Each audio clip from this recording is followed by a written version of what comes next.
ஹரே கிருஷ்ணா பக்தர்களே, அறிவின் அரசன் பாகம் 12 அத்தியாயம் 3 கிருஷ்ண சக்திகளின் அறிவு. அதன் தொடர்ச்சி. எனவே கடவுள் எங்கும் இருப்பதால் அவரை போன்றதாய் உண்டாக்கப்பட்ட சிலையிலும் அவர் இருக்கிறார் என்று நாம் முடிவு கொள்ள வேண்டும். அருவவாதிகள் ஒத்துக்கொள்வது போல் கடவுள் எங்கும் இருப்பவராகில் அவர் அவரது உருவச் சிலையில் ஏன் இருக்கக்கூடாது? பகவானின் உருவம் நம்முடன் பேசுமா இல்லையா என்பது நமது பக்தியின் தரத்திற்கேற்றதாகும். மூர்த்தியை வெறும் மரத்துண்டாகவும் கல் நிலையாகவும் நாம் எண்ணுவோமேயானால் ஸ்ரீ கிருஷ்ணர் நமக்கு என்றுமே கல்லாகவும் மரமாகவும் தான் இருப்பார். கிருஷ்ணர் எங்கும் உள்ளவரே, ஆனால் ஆன்மீக உணர்வில் நமது முன்னேற்றத்திற்கேற்பவே அவரை உள்ளபடி காண நம்மால் இயலும். ஒரு கடிதத்தை தபால் பெட்டியில் இட்டால் அது அஞ்சல் துறையினால் அதிகாரப்படுத்தப்பட்ட பெட்டியானால் அக்கடிதம் சேர வேண்டிய இடம் போய் சேருவது திண்ணமே. அதுபோலவே கடவுளின் அதிகாரப்படுத்தப்பட்ட உருவத்தை நாம் வழிபட்டால் நமது நம்பிக்கைக்கு சற்றேனும் பலனுண்டாகும். வேண்டிய சட்டதிட்டங்களை பின்பற்ற நாம் தயாரானால், அதாவது நாம் தகுதியுடையவரானால், கடவுளை எங்கும் எல்லா இடங்களிலும் நம்மால் காண முடியும்.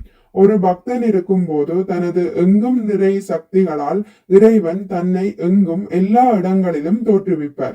ஆனால் அவரது பக்தன் இல்லாவிடில் அவர் இதை செய்ய மாட்டார். இது போன்ற பல சம்பவங்கள் நிகழ்ந்துள்ளன. பிரகலாதன் ஒரு தூணில் கிருஷ்ணரை கண்டார்.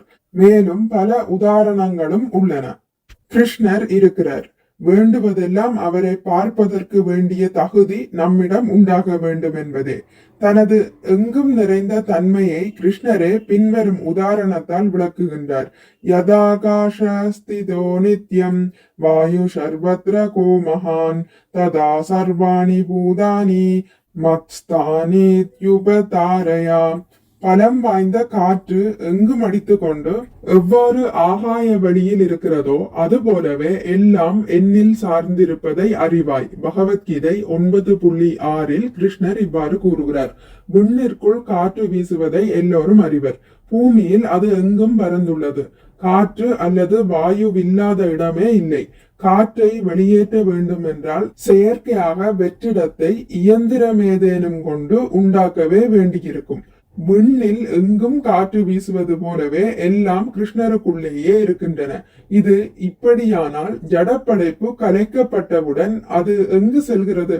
சர்வபூதானி கௌந்தேய பிரகிருதிம் யாந்தி மாமிகாம் கல்பக்ஷே புனஸ்தானி கல்பாதௌ விஸ்ருஜாம் யஹம்.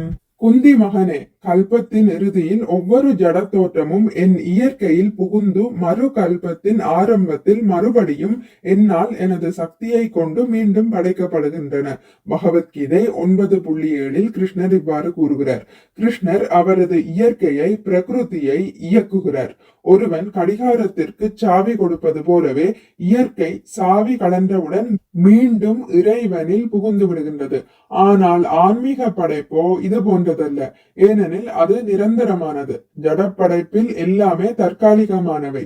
நமது உடல்கள் உள்ளிருக்கும் ஆன்ம ஒளித்துகளால் அபிவிருத்தி அடைவது போலவே இந்த ஜடப்படைப்பு முழுதுமே உருவாகி வளர்ந்து இருப்பில்லாமல் போவதற்கு காரணம் அதனுள் இருக்கும் கடவுளின் ஆன்மாவால் தான். நமது ஆத்மா உடலில் இருப்பது போலவே அண்டத்திற்குள் கடவுள் பரமாத்மாவாக இருக்கிறார். சீரோதக சாயி விஷ்ணு இருப்பதாலேயே ஜடப்படைப்பு இருக்கிறது. நமது இருப்பால் நமது உடல்கள் விளங்குவது போலவே கிருஷ்ணர் சில சமயம் ஜடப்படைப்பை தோற்றுவிக்கிறார், சில சமயம் இல்லை. எல்லா விதங்களிலும் அது இருப்பது அவர் இருப்பதாலேயே ஆகும். ஹரே கிருஷ்ணா, இத்துடன் முடித்துக் கொள்கிறேன். இனி அடுத்த பதிவில் அத்தியாயம் 4 மகாத்மாக்களின் பெரியோரின் வழியில் அறிவு என்பதை பற்றி வாசிக்கலாம். மிக்க நன்றி. ஹரே கிருஷ்ணா. உங்களுக்கு இந்த வீடியோ பிடித்திருந்தால் லைக் பண்ணுங்கள், ஷேர் பண்ணுங்கள், சப்ஸ்கிரைப் பண்ணுங்கள். நோட்டிபிகேஷன் பெல்லை அழுத்துவதன் மூலம் அடுத்த பதிவுகள் உங்களை வந்தடையும். பகவான் ஸ்ரீ கிருஷ்ணரை பற்றி கேட்டு மகிழ்வோம். ஹரே கிருஷ்ணா.